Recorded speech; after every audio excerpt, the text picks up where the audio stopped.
Now, ain't this a sight, fellas? Ain't this a sight indeed? My goodness. Certainly a stack of munitions there. So, yeah. Definitely better than last time. Absolutely. Agreed. Yeah, what did we have last time? We had like your 270, your pistol, your Mosin Nagant, and my 30-30, and that's it. That was it. And look at this. We've pretty much doubled, if not, we've more than doubled, we tripled it. Yes. I had 2 guns I was going to bring, really. And then Dad was like, well, here, you should just take this, and we got this in the safe, just take that. And I had like 7 guns. That's how mine was too. I told my dad, he was like, well, just take this one and this one too. Here's the ammo for it. Just go have fun. Go nuts, go ape shit. So, yeah, so we got a little bit of primitive technology here too. We got a bow that is Micah's Mongol or Hun bow. I think you could call that thing the Attila, because I think that's close to what Attila and the Huns would use right there. Well, to be fair, if you used it for long-range combat, would that make it artillery? It would indeed. I'm not funny. Yeah, you are. You're funny. I don't know that So, okay. So, what I figured we would do is we would go over each gun, you know, starting down here with this one, and we'd work our way down. So, this gun right here, I think this is Zach's Mosin Nagant. So, Zach, care to give us a little bit of a brief history on it? Yeah, this is Mosin Nagant 9130. It was made in 1931 in Tula, Russia. Mm-hmm. It's, as far as I know, the marks on the top means it was used in the Kremlin for some reason, whether it be a guard or, I don't know, something. But that's really all there is about it. I mean, it's a Mosin Nagant. It's a pretty good piece of history. Not really a very expensive rifle, but I mean, you can damn reliable. You can get Yeah. a 6-pack of Mosin Nagants for Fairly ridiculously cheap. Yes. Yeah, and it's a sweet shooting gun. It's accurate, heavy, just beefy. That's just the best way. to put it. just has a lot of oomph behind It's it. got a lot of. It's definitely got some big cojones. All right, and this next one here, I think that is Micah's M1 carbine. Yes. That he brought. That is compliments of your Pops Truly, ain't it? Yeah, well, I mean, it's mine. My brother and I both have our own M1 carbine. Oh, okay. It fires a light rifle cartridge. It's 30 carbine. Okay. It's really easy to shoot. I mean, pretty accurate. It's you know, not quite as many feet per second as the Mosin, but it's a lot of fun. Pretty standard your World War II Korean era, but I mean, you still see it quite a bit. Yeah. All right. So next to that we have Zach's AR, I believe. We're moving This forward is- in time a little bit This here. is this is actually my dad's. Yeah. This is a Armalite 5.56. That's just a 5.56 223. So we can shoot either a 5.56 or 223. It's just got a BSA little red dot sight. Mm-hmm. I honestly don't know what all he's put on it. All I know is it's fun to shoot. Has very little kick. So, Has very little some cases- recoil. In some cases, isn't all you need to know that it's fun to shoot? Yeah, pretty much. Yeah. That's the gist of it. Yeah. But this is what I'm actually trained on Okay. in my job. I'm not going to go into details as to what that is. You don't have to. But No need. We'll say it is law enforcement. But this is what I'm trained on the most, so I'm pretty proficient as to how it works. I know pretty well how it works. Okay. And that's really about it. I don't know nothing about this particular rifle very much, but I mean, You know that like I you're said, good. You know that you like it. I like it and it's fun to shoot, and I want one really bad. Well, there you go. I mean, sometimes it's all you need. All right. And next to that we have So this a this is the it's the Romanian variant of the AK-74. I forget what the designation is for that AK-74. It's 5.45 diameter as opposed to you see your AK-47s, your 7.62. mhm. Also, this is a bump fire stock, so we can kind of cheat a little bit and achieve fully automated fire. Oh well. It's- There You didn't go. hear that from us. Pretty much a poor man's fully automatic. Well, yeah. If it works, It doesn't have an automatic sear, so it doesn't fit the definition of a machine gun. So. that's But it's so that's much fun. that's fair. All right. And then next to that we have a old-fashioned Lee Enfield. That right there is Zach's Pops gun. That's one of his prized possessions, isn't it? That is It's beautiful. I don't know, I wouldn't say prized possession, but it's definitely one of his favorite guns. It's just cool. It's beautiful, really. It's Australian, actually. Oh, it's Yeah, Australian. it was used in Australia. That's about all we really know of it. Actually, fun fact about the Enfield, it's the only bolt-action rifle that was made at that time. Most of them will open whenever, or will actually cock the rifle once you pull it up. Yeah. This will cock when you pull it down. That's about the only difference. I mean, it's a slick shooting little gun. It shoots a 303 British. The British, it's actually the longest service rifle the British has ever had. It was in circulation for years upon years. I mean, the Brits are all about their Enfields, and they had it right. Well, I mean, 10 round capacity, bolt action rifle. never At jammed the up. time, I mean, man, you couldn't ask for a better setup. No. It was sweet. Well, if it stands the test of time, I mean, honestly, there's They a reason made- for that. Several variants. I think this is the Mark II, Mark II? but they may, I could be wrong. Don't hold me to that. Okay. No holding.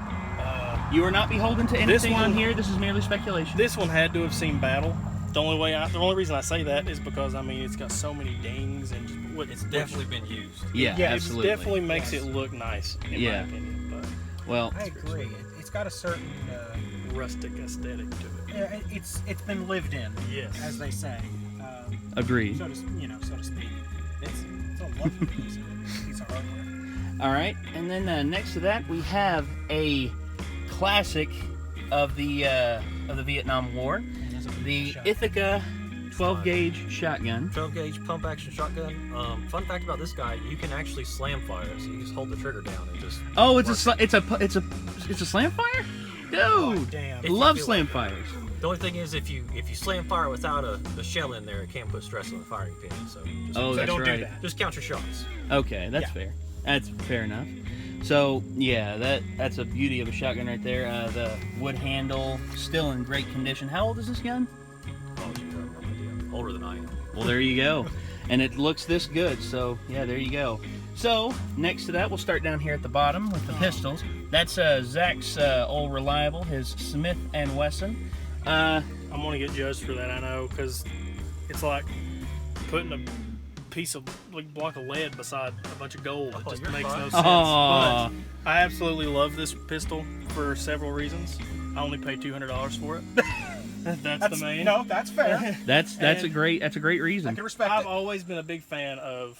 It doesn't matter what kind of pistol you have. It could be the crappiest pistol in the world. As long as it fires and you train with it and you do it safe. I and sort of think you're never going to tear Yeah. that thing up. No. You become proficient with it. It doesn't matter what kind of gun you have. And It's true. plus, I only spent $200 on it, so if something happens to it, I'm not really out that much money. So I've carried it now for about 4 years, and it served me very well. So you can't beat it. can't beat it in my Yeah. opinion. Can't complain. No complaints. I mean, Glock had a lawsuit against Smith & Wesson for that pistol, and anything that copied the Glock can't be too bad. No, So blame it on the Austrians. They more efficient pistols than anyone else. Austrians know a fine piece of machinery. Yes, they do. So next to that, we have actually a dual set right here of 1911s. One is a Sig Sauer, and the other is a Kimber. Kimber. Okay. Two Yeah, there's a gorgeous Kimber. pieces of machinery. So yeah, two fine. absolute gems right here. Micah, these are these are probably your favorite pistols. Yeah, they're up there. I have a bunch of 1911s. That's my gun. It's his bread and butter. So the Kimber is a full size, and then the Sig, I think it's like a 4 1/4 inch barrel. Okay. But yeah, 45 ACP. It's just a fat, slow, heavy bullet. Yeah. I'll get the job done. Well, Well, slow being a relative term. It's still pretty damn What are you quick. talking about? 900 feet per second. So it's pretty slow for. for a bullet, it's For a pretty bullet, it's slow, pretty but slow. it's still gonna. it's still gonna. got a lot It'll of hurt. power. Yeah. It'll hurt you. It's a pretty big hole punch. Yeah, it'll hurt Yes. you. So, all right, and then we move on down here. Let's focus on this old boy right here. This is a 357, 357 Magnum, old classic. So it's just Smith & Wesson. I forget what model the revolver is. It's my dad's. I don't have any 357. I just brought 38 Special. It's a little easier to shoot. But yeah, a little bit more modern revolver, and then we got Horse flies back. a much older style revolver with him there. I got it. They're trying to take care of a horsefly back there. Good Oh, shot, got old him. boy. Well done. took care of that horsefly, didn't you? Oh yeah. I get him. Micah with the knife out of nowhere. Should have brought my wrench. Yeah. And right here, we have one of our premier pieces of the day. This old school revolver. Care to tell us a little story about that one, Micah? So it's basically a modern take on like your Colt Peacemaker, Colt Single Action Army. It's 45 long Colt. What I like about it is it actually has a modified firing pin, so you can't drop it on the hammer and set the gun off. Like you actually have to pull the trigger to fire, to detonate it, the primer. Well, there you go. Other than that, it's just a cool single action cowboy gun. Yeah. I mean, it's a single action cowboy gun. It's automatically cool. Yeah. 10 times cooler. I mean, come on, right? Absolutely. All right, and then moving on down here to my paltry excuses of weaponry. Hey, you're still doing better than me. So what we have here is we have my old 30-30. No, go ahead if you want to. My guys move his out of the way. So what we have here is, of course, a 30-30, old school 30-30, lever action. Purchased a long time ago by my grandfather and given to me. On Christmas Day, I got an identical one with my cousin Josh. You remember him? And then down here, we have a Mossberg 500 with a pistol grip. And actually, we're going to be doing a little bit of a experiment / test today.